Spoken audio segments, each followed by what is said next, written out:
I'll be honest with you, this is a good number to see in every boss fight.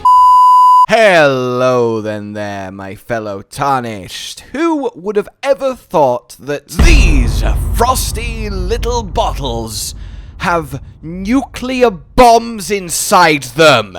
And hey, don't just take my word for it. Ask our good friend Messmer.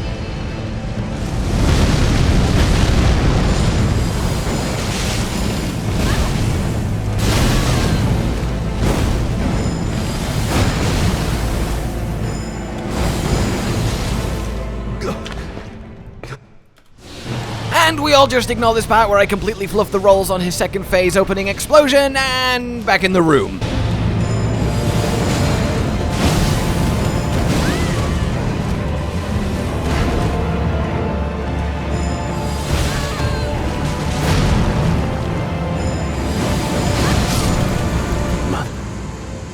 Let's be honest, I'm almost more happy at how sloppily I did phase 2 there, because I just sort of stood on the spot and vaguely gestured with an Ash of War, and he sort of exploded. And if you're wondering, just for a bit of fun, yes, this build is particularly good at getting, min-maxed, where you Bloodlord's Talisman with the white mask, or you can do the Madness route too, the new tier that saps your health but gives you 20% more damage, and essentially just do all of the silly min-maxes that make it a completely unplayable build that sucks in, normal gameplay, and no one would really go out their way to consistently do, but looks really shiny and fancy for a, look, I'm absolutely destroying a boss, ha ha ha ha. But of course I couldn't resist. Yes, that's always fun too. And hell, even using the new armor that makes you do more damage to take more hits. But I always pride myself on making builds that are actually absurdly powerful, but practical for, your everyday player. So without further ado, let's get into this. Now, of course, this Weapon Ash of War combo is nothing revolutionary in terms of DLC and build theory. Me and many others that just love that coming up with various ways to break the game have naturally found it and realized, hang on, it's kind of busted when used in the right way. However, this is very much the way I like to use it that makes it just a little bit extra ridiculous that I've not seen anyone do yet, and I'm very, very proud of it. So if you don't know what's actually happening here or what we're doing or why, let's get into that. Meet then Rolling Sparks, a new Ash of War unique for perfume bottles, and on the surface it's just fine. You use it, and then a line in front of you explodes slowly, one after the other, with whatever perfume happens to be in your bottle. And I'm sure at the same time it smells lovely. But instead of its normal function, which is to say it just travels forward like that, as you can see, boom, boom, boom, boom, which obviously means if there's someone stood right in front of you, only the first explosion will hit them and everything else will go behind them. However, if we, let's say, are against a wall, then all of the sparks at once explode on the spot, which is suddenly a lot of damage. But there's not always just a nice wall between you and your target, so does that help? Well, there is technically a wall always available, and it's called the floor. That sounded better in my head, but if you angle the camera down and then use the ash, the entirety of it just immediately explodes right on top of you, detonating whatever you're near with a bajillion damage. That is the core concept, taking this otherwise just fine Ash of War, layering it with some aiming, and then suddenly we're in one of the most broken things in the entirety of the DLC, and indeed the game itself territory. So, which perfume bottle to use? That is the big question. There's lots of them. Hell, there's a lightning one I don't even have yet, which is also quite good. But I, of course, as a chief proprietor of all things magical, magic damage, int builds, was drawn to the chilling. This has frost buildup, which means the Ash of War has frost build-up. Now, if you know about frost, you know that it does a big 10% of the target's damage hit when it triggers. That's lovely, but what it also does is, while the enemy is frosted, makes them take a load more damage. So your follow-up explosions of sparks hit harder and harder. You get bleed-esque bonus pop, and then just start absolutely ruining whatever you were already absolutely ruining. But it goes beyond that. This does magic damage, unlike the other bottles which do fire or physical, and then of course the lightning one, magic. And magic uniquely can get Terra Magica, a ridiculous increase to your output, around 25% or so, which on top of all of this, haha, yeah. And because magic damage is uniquely quite buffable compared to the other types, well, we can do some silly things. And of course it means we are now high int with int scaling, which means we have access to all of the sorceries in the game, so you can have this as a proper snow ice throwing battlecaster, which I really like too. Stats-wise, at 150, this is what we're working with, the required 60 vigor, enough endurance for your chosen armor set and loadout to be medium roll, and then the minimal amount of dex to wield the bottle, in this case 13, then faith at 25 for golden vow, and then intelligence all the way to 80, anything left over, a little bit more in mind to have you drinking less FP flasks. Equipment wise then, the chilling perfume bottle with the rolling sparks Ash of War equipped. There's only one option, so choose that one, and then we want any given glintstone staff of choice. I'm personally just using Terra Magica, so I just threw on any to cast it, but if you're actually working in other sorceries and such, then of course you will be wanting your Lusats and the appropriate strength to wield it. Then just any given 0 weight seal you can use, so you can cast your Golden Vow, and indeed any other incantations you feel like with the faith that you have. A good old armor set that you like and works for you, nothing too required here. There are a few min-maxy stat increasing stuff in the DLC, but nothing core to the build, so I'll leave that up to you. Alexander's, of course, because it's an Ash of War. Finally, the Perfumer's Talisman from the base game is coming in clutch, actually boosting something of worth. Definitely use this. We're killing things so quickly that defense isn't a huge issue, so put on the magical Scorpion Charm, and then we do want still a little bit of defense because we all get hit. And of course, spells, sorceries, incants wise, you want Golden Vow, and then past that use whatever you...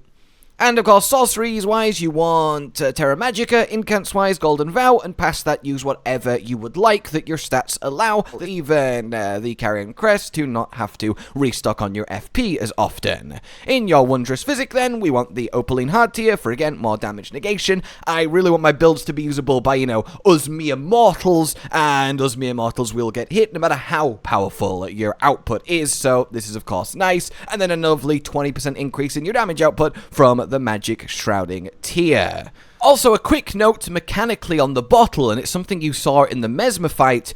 Notice the second I press the Ash of War, there is already these sparks in front of me, and then you do the up-down slam with your arm motion. Now, if you get interrupted after casting the Ash of War, almost instantly, it doesn't actually matter because the sparks have still gone out. It makes it so easy to use even while being literally pummeled by the boss. You see in the second phase at Messmer, I am just kind of generically casting it on the ground, and he's slapping me and cancelling the full animation, but it doesn't matter. The sparks are there, and they do so much damage with such a big area, and he's running his tiny agility self into them, even as such a small, flippy boss, that he's absolutely ruining himself. So that's something to be aware of just how easy this is to be consistent. You essentially just need to press the button, and then it's already done while looking at the floor, and the boss will kind of do the work for you. Playstyle-wise, very straightforward. Get your Golden Vow on, drink your flask if you are indeed going all out, get your Glintstone staff back, cast your Terra Magica when you're about to engage thine enemy, and then sort of wait for them to walk their doom. You can get their attention at range if you need to, which already does silly damage, and then once they get right up to you... See what I mean? They hit me before I even finished the animation, but it doesn't matter because the sparks are cast, and so is their fate. Ooh, Alright, that's nice to get. And anyways, let's actually talk getting the new items as part of this build, which is literally just the bottle and the ash. Everything else is old world, base game stuff that I will assume you either have or know about because, you know, it's been years. So, let's start with the Ash of War, Rolling Sparks. In order to get that, the closest grace is the High Road Cross here in Scadu Altus, and we're simply going to walk forward, turn right up here in this field, go straight on down here, hug this cliff all the way around until you come up here, and then you will see in the air, just from here, a floating, I say floating, they can fly, beetle that you want to hit out of said sky, finish off, and that will give you your intended Ash of War, fairly straightforward. The perfume bottle, however, is a little bit more involved. You want the Dragon's Pit Sites of Grace that you get at the other side of the Dragon's Pit, so you unlock the whole area here. Then we want to head straight, turn right at the Drake that's here, down all the way to the Altar of Dragon Communion that I'm sure at this point you will have paid a visit to, and then we want to go over and past the Dragon's Wing until we enter the area of Red Flowers, the Grave, and then onwards forward until we reach Caro's Hidden Grave General Grace, and then we want to continue even past that, straight across the water here, and continuing on in a straight line until we arrive at this, the Lamenter's Jail. It's very, very hard to miss. Within there, then, you will notice initially there is a locked gate in front of you, so if instead you take the alternate route, you will eventually make your way through until the point that you find a key. This key, as you might have guessed, is, yes, for the gate at the start.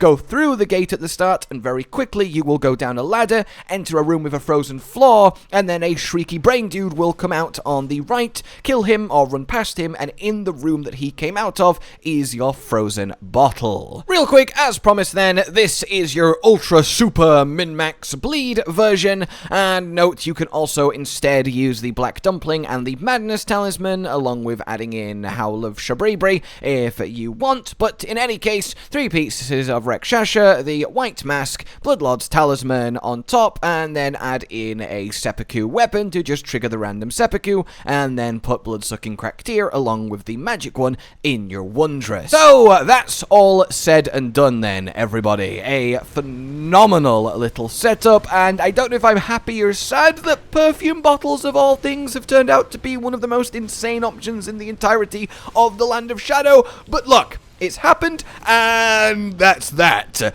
I hope you have enjoyed this, and it will not be long, I'm sure, until I am back with something else equally, absurdly, stupidly powerful. For now, though, like you've enjoyed this, subscribe, hit the bell for more, consider supporting the future channel on Patreon down below, and until we meet again, a goodbye. Josh, Cotton, and Hollow with the videos, dropping the humor like a hammer on your tippy toes, bringing entertainment on a daily arrangement to take our insanity and turn it into entertainment. Yes, I said entertainment twice, to reiterate that it is nice to look into your faces on a mostly daily basis when you let us in your homes to make the whole world a stage. Goodbye.